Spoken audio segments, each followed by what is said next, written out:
너희 모든 목마른 자들아 물로 나오라. 돈 없는 자도 오라. 너희는 와서 사 먹되 돈 없이 값 없이 와서 포도주와 젖을 사라.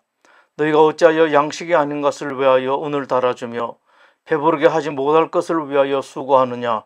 내게 듣고 들을지어다. 그리하면 너희가 좋은 것을 먹을 것이며 너희 자신들이 기름진 것으로 즐거움을 얻으리라. 하나님은 영이시니 예배하는 자가 영과 진리로 예배할지니라. 아멘. 오늘 우리에게 주신 하나님 말씀은 사도행전 4장입니다. 사도행전 4장 5절에서 21절입니다. 이제 이 성경 봉독할 때에 이 시간 여러분들에게 주시는 하나님의 음성을 모두 다 들을 수 있기 바랍니다. 이튿날 관리들과 장로들과 서기관들이 예루살렘에 모였는데 대제사장 안나스와 가야바와 요한과 알렉산더와 및 대제사장의 문중이 다 참여하여 사도들을 가운데 세우고 묻되 너희가 무슨 권세와 누구의 이름으로 이 일을 행하였느냐. 이에 베드로가 성령이 충만하여 이르되 백성의 관리들과 장로들아, 만일 병자에게 행한 착한 일에 대하여 이 사람이 어떻게 구원을 받았느냐고 오늘 우리에게 질문한다면 너희와 모든 이스라엘 백성들은 알라. 너희가 십자가에 못 박고 하나님이 죽은 자 가운데서 살리신 나사렛 예수 그리스도의 이름으로 이 사람이 건강하게 되어 너희 앞에 섰느니라. 이 예수는 너희 건축자들이 버린 돌로서 집 모퉁이의 머릿돌이 되었느니라. 다른 이로서는 구원을 받을 수 없나니 천하 사람 중에 구원을 받을 만한 다른 이름을 우리에게 주신 일이 없음이라 하였더라. 그들이 베드로와 요한이 담대하게 말함을 보고 그들을 본래 학문 없는 범인으로 알았다가 이상히 여기며 또 전에 예수와 함께 있던 줄도 알고 또 병 나은 사람이 그들과 함께 서 있는 것을 보고 비난할 말이 없는지라. 명하여 공회에서 나가라 하고 서로 의논하여 이르되 이 사람들을 어떻게 할까. 그들로 말미암아 유명한 표적 나타난 것이 예루살렘에 사는 모든 사람에게 알려졌으니 우리도 부인할 수 없는지라. 이것이 민간에 더 퍼지지 못하게 그들을 위협하여 이후에는 이 이름으로 아무에게도 말하지 말게 하자 하고 그들을 불러 경고하여 도무지 예수의 이름으로 말하지도 말고 가르치지도 말라 하니 베드로와 요한이 대답하여 이르되 하나님 앞에서 너의 말을 듣는 것이 하나님의 말씀을 듣는 것보다 옳은가 판단하라. 우리는 보고 들은 것을 말하지 아니할 수 없다 하니 관리들이 백성들 때문에 그들을 어떻게 처벌할지 방법을 찾지 못하고 다시 위협하여 놓아주었으니 이는 모든 사람이 그 된 일을 보고 하나님께 영광을 돌림이라. 예수님은 33년간 이 땅에 사셨습니다. 그리고 십자가에 못 박혀 죽으시고 사흘 만에 다시 살아나셔서 40일간 부활해서 계시다가 제자들이 보는 앞에서 하늘로 올라가셨습니다. 올라가실 때 제자들에게 내가 올라가면 하나님께서 약속하신 것을 보내겠다, 즉 성령을 보내시겠다고 말씀하셨습니다. 예수님이 승천하시고 난 후 제자들이 모여서 기도하고 있을 때 과연 성령님께서 오셨습니다. 성령님이 오실 때에는 여러 가지 은사를 함께 내려주십니다. 어떤 은사가 있는지 고린도전서 12장은 이렇게 말씀하십니다. 어떤 사람에게는 성령으로 말미암아 지혜의 말씀을, 어떤 사람에게는 같은 성령을 따라 지식의 말씀을, 다른 사람에게는 같은 성령으로 믿음을, 어떤 사람에게는 한 성령으로 병 고치는 은사를, 어떤 사람에게는 능력 행함을, 어떤 사람에게는 예언함을, 어떤 사람에게는 영들 분별함을, 다른 사람에게는 각종 방언 말함을, 어떤 사람에게는 방언들 통역함을 주시나니. 이뿐만 아니라 성령은 여러 곳에서 여러 은사를 말씀하십니다. 성령의 은사는 참으로 다양합니다. 맨 처음 성령님께서 오셨을 때는 제자들에게 외국어 말하는 은사를 주셨습니다. 당시 예루살렘에 세계 여러 나라에서 온 수많은 순례객이 있었습니다. 오순절은 유대 교인들에게 있어서 아주 커다란 명절이기 때문입니다. 외국에서 살던 유대인들이 예루살렘에 왔는데 전혀 예상하지 못한 이 일을 목격하게 됩니다. 외국어를 알 리가 없을 예수님의 제자들이 이 사람은 이 나라의 말을, 저 사람은 저 나라의 말을 하는 것을 보고 무척이나 놀랐습니다. 그 후에 베드로와 요한이 기도하러 성전에 올라가다가 구걸하는 나면서부터 40년간 한 번도 일어서 본 적이 없는 사람을 벌떡 일어서게 했습니다. 많은 사람들이 그 일을 보고 또 그 소문을 듣고 베드로와 요한 있는 곳으로 모였습니다. 그 기회를 이용하여 베드로가 모인 사람들에게 설교를 했습니다. 여러분들이 십자가에 못 박은 예수님께서는 부활하셨습니다. 부활하신 그 예수님께서 오늘 이 위대한 일을 하셨습니다. 이 설교를 종교 권력자들이 듣게 됩니다. 당시 유대 종교 권력자들은 부활을 믿지 않았습니다. 그리고 사람들이 부활에 관해서 말하는 것을 아주 싫어했습니다.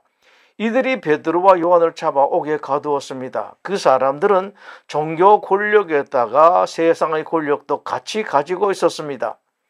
여러분, 어느 시대나 종교 지도자들이 어떤 형태든 세상 권력을 가지는 것은 망할 징조입니다. 재판이 시작되었습니다. 재판관은 유대교 종교 지도자들이었습니다. 이스라엘의 최고 법정, 스승이신 예수님을 재판했던 그 법정에서 베드로와 요한이 재판을 받았습니다. 그야말로 무시무시한 법정이었습니다. 신문이 시작되었습니다. 누구 이름으로 무슨 권한으로 그런 일을 했는지 묻자 베드로가 지난번에 사람들이 모였을 때 했던 설교와 똑같은 변론을 했습니다. 여러분들이 십자가에 못 박은 예수께서 부활하셨고 부활하신 그 예수께서 이 사람을 치료하셔서 이 사람이 걷게 되었다. 베드로가 한 변론 가운데 유명한 기독교 진리가 하나 있습니다. 다른 이로서는 구원을 받을 수 없나니 천하 사람 중에 구원을 받을 만한 다른 이름을 우리에게 주신 일이 없습니다. 라는 12절 말씀입니다. 이 진리의 말씀 때문에 기독교가 밉상도 많이 받고 거부도 많이 받지만, 그러나 이 진리는 기독교가 절대로 양보할 수 없는 기독교의 핵심 진리입니다. 베드로가 그 말을 하자 유대 종교 지도자들이 할 말을 찾지 못했습니다. 유대 종교 권력자들은 스스로 자기네들을 대단한 사람으로 생각하고 있었습니다. 특히 산헤드린 법정에서는 누구든 다 벌벌 떨 것이라고 생각했습니다. 그런데 자기네들에게 한마디 말도 제대로 못할 것 같은 사람들, 아무것도 아닌 이 어부 출신들이 너무도 당당한 것입니다. 당당할 뿐만 아니라 수많은 훈련과 경험을 가진 자기네들이 감당하지 못할 만큼 유창하게 말을 하는 것이었습니다. 거기다 그 두 사람이 치료한 사람, 평생 앉아서 구걸만 하다가 이제 멀쩡하게 일어선 사람이 지금 그들 앞에 서 있었습니다. 또 베드로와 요한이 안전뱅이를 일으켜 세우는 것을 목격한 사람들, 그 소문을 들은 사람들이 법정을 가득 메우고 있었으니 유대 종교 권력자들도 어찌할 방도를 찾지 못했습니다. 할 수 없어서 이렇게 의논됩니다. 이 사람들을 어떻게 할까? 그들로 말미암아 유명한 표적 나타난 것이 예루살렘에 사는 모든 사람에게 알려졌으니 우리도 부인할 수 없는지라.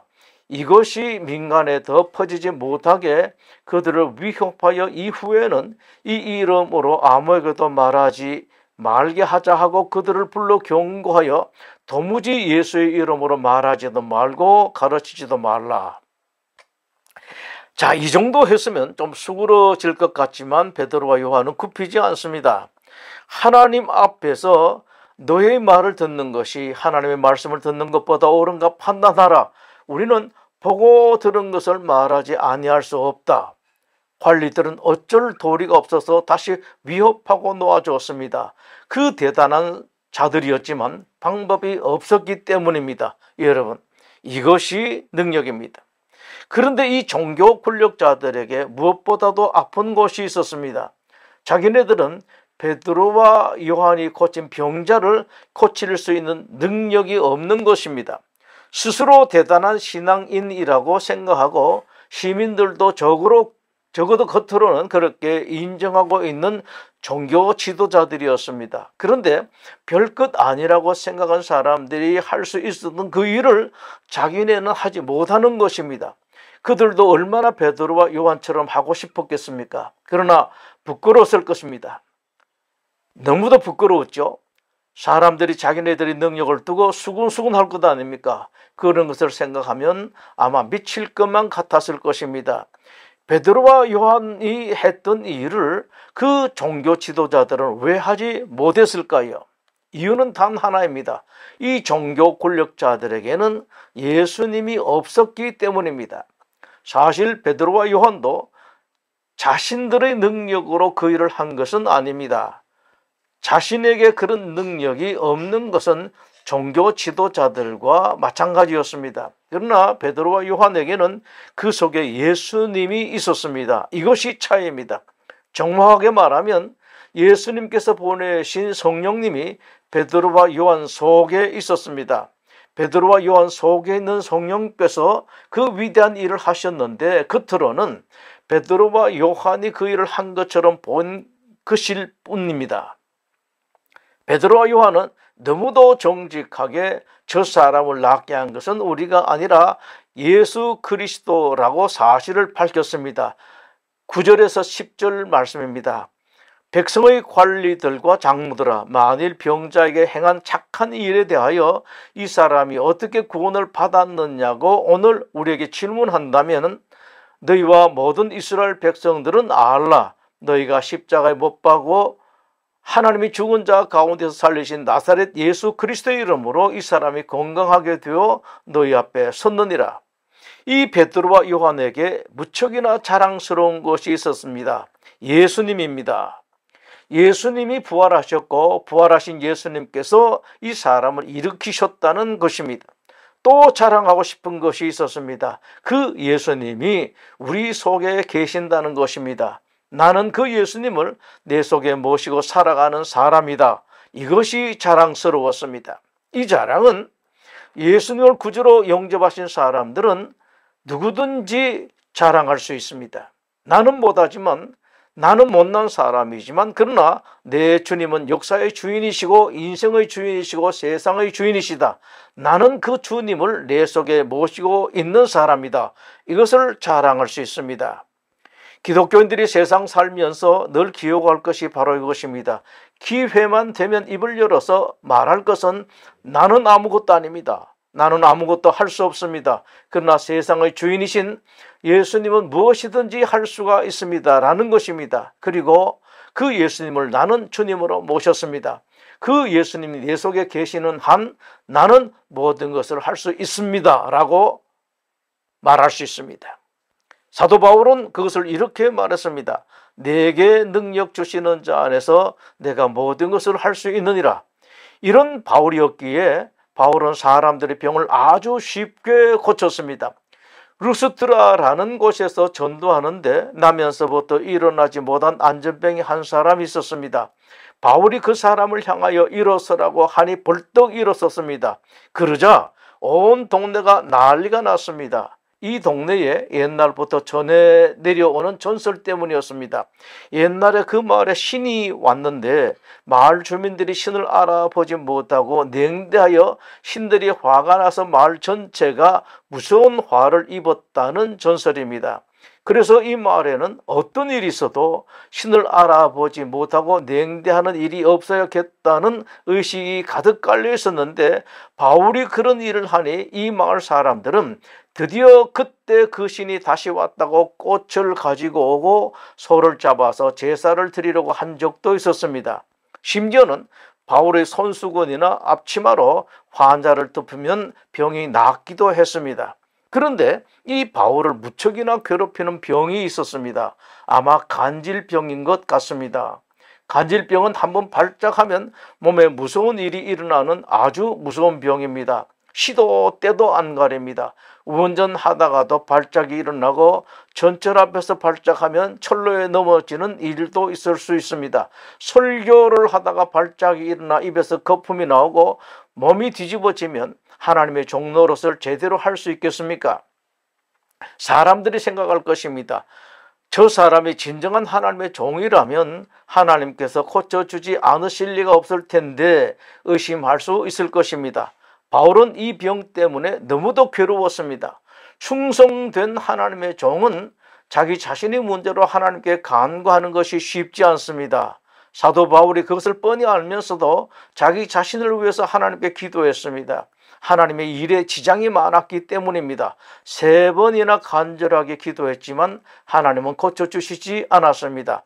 이런 바울이 자기 병은 고치지 못하는 것입니다.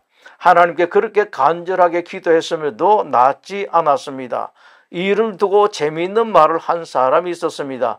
다른 사람들은 바울이 손수건을 덮기만 해도 병이 낫는데 바울은 이불을 뒤집어 써도 병이 낫지 않는다.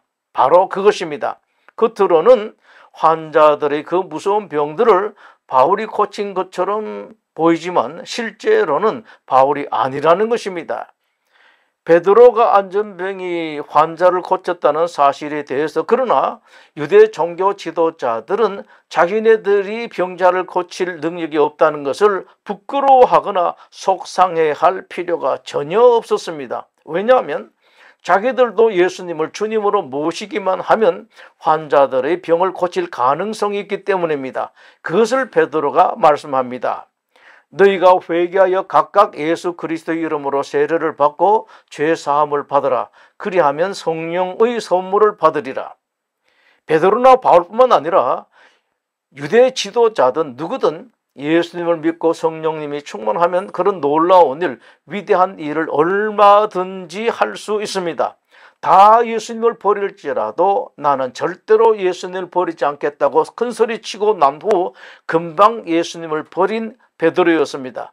그랬던 베드로가 40년 동안 한 번도 일어서지 못했던 사람을 한마디 말로 일어서겠습니다. 허술하고 시원찮고 아무짝에도 쓸모없을 것 같았던 베드로가 이런 위대한 사람이 되었습니다. 어린 여자 종에게 얼마나 벌벌 떨었습니까? 그 여자아이 앞에서 예수님을 부인하고 맹세하면서 저주까지 했었던 베드로였습니다. 그랬던 베드로가 위대한 스승 예수님까지 재판했던 그 무시무시한 사내들은 대법정에서 소설 시푸른 재판관들의 신문을 받으면서 조금도 위축되지 않고 당당하게 할 말을 다 하는 멋진 사람이 되었습니다. 재판관을 호통치면서 베드로가 하는 말을 보면 마치 어른이 못된 아이 나무라는 것 같습니다. 얼마나 멋집니까, 여러분? 베드로는 이제 더 이상 실패자가 아닙니다. 그동안은 실패자 베드로였지만 이제는 승리자 베드로입니다. 원인은 단 하나입니다. 베드로에게 성령이 충만했기 때문입니다. 8절은 그것을 정확하게 말씀하고 있습니다. 이에 베드로가 성령이 충만하여. 인생 실패자가 있습니까? 가정사에 실패한 사람이 있습니까? 세상살이에 실패한 사람이 있습니까? 실패자를 끝낼 수 있습니다. 승리자가 될 수 있습니다. 다른 것은 필요 없습니다. 성령님만 충만하게 되면 얼마든지 실패자라는 이름을 떼어놓고 승리자라는 이름을 붙일 수 있습니다. 그렇다면 당연하게 오는 질문 하나가 있습니다. 어떻게 하면 성령 충만할 수 있는가입니다. 먼저 여러분이 아실 것은 예수님을 구주로 진정으로 믿은 사람은 다 성령 세례를 받은 사람이고 그런 사람은 누구든지 성령 충만한 것이 가능하다는 사실입니다. 그러나 그렇다고 예수님을 믿었다고 다 성령 충만한 것은 아닙니다. 예수님을 믿고 성령 충만한 사람이 있는가 하면 믿기는 하지만 그것으로 끝나는 사람도 있기 때문입니다. 하나 더 아실 것이 있습니다. 성령 충만은 한 번 충만해졌다고 당연히 계속 충만해지는 것은 아니라는 사실입니다. 잠시 성령 충만했다가 더 이상 성령 충만하지 않는 사람이 있는가 하면 계속해서 성령 충만한 사람들도 있습니다. 에베소서 5장 18절은 오직 성령으로 충만함을 받으라 로 말씀하십니다. 이 말씀을 정확하게 말하면 계속해서 성령 충만을 받으라는 말씀입니다. 성령 충만을 잃어버리는 사람도 있다. 따라서 계속해서 성령 충만함을 받아야 한다는 말씀입니다. 그렇다면 마지막의 문제, 어떻게 하면 계속해서 성령 충만할 수 있을까요? 그것은 너무 간단합니다. 계속해서 예수님께 가면 됩니다. 예수님께서 요한복음 7장에서 말씀하셨습니다. 누구든지 목마르거든 내게로 와서 마시라. 나를 믿는 자는 성경의 이름과 같이 그 배에서 생수의 강이 흘러나오리라. 배에서 생수의 강이 흘러나오는 것, 즉 성령 충만을 말씀하십니다. 그 말씀에 동사가 몇 가지 있습니다. 와서 마시라는 말씀은 한두 번이나 몇 번이 아니라 계속해서 오고 계속해서 마시라는 말씀입니다. 계속해서 예수님께 가면 계속적으로 성령 충만할 수 있습니다. 예배드리고 기도하고 찬양하는 것, 그것이 곧 예수님께 나가는 것입니다. 틈날 때마다, 아니 틈을 만들어서 계속 기도하고 찬송하고 자주 주님을 찾고 만나면 계속 성령 충만할 수 있습니다. 이것이 계속 성령 충만할 수 있는 길입니다. 진정으로 성령 충만하기를 원하십니까? 그렇다면 계속 예수님께 가십시오. 기도하겠습니다. 우리를 구원하기 위하여, 우리의 참된 행복, 최고의 행복을 위하여 우리 대신 십자가에 죽으신 우리 주님 예수 그리스도의 은혜와 인생과 역사의 주인이신 아버지 하나님의 지극하신 사랑하심과 성령님의 감동, 감화, 교통하시는 은사가 이 자리에 함께한 하나님의 모든 성도들과 그 가정들 위해 지금부터 영원토록 함께 하시옵기를 간절히 축원하옵나이다. 아멘.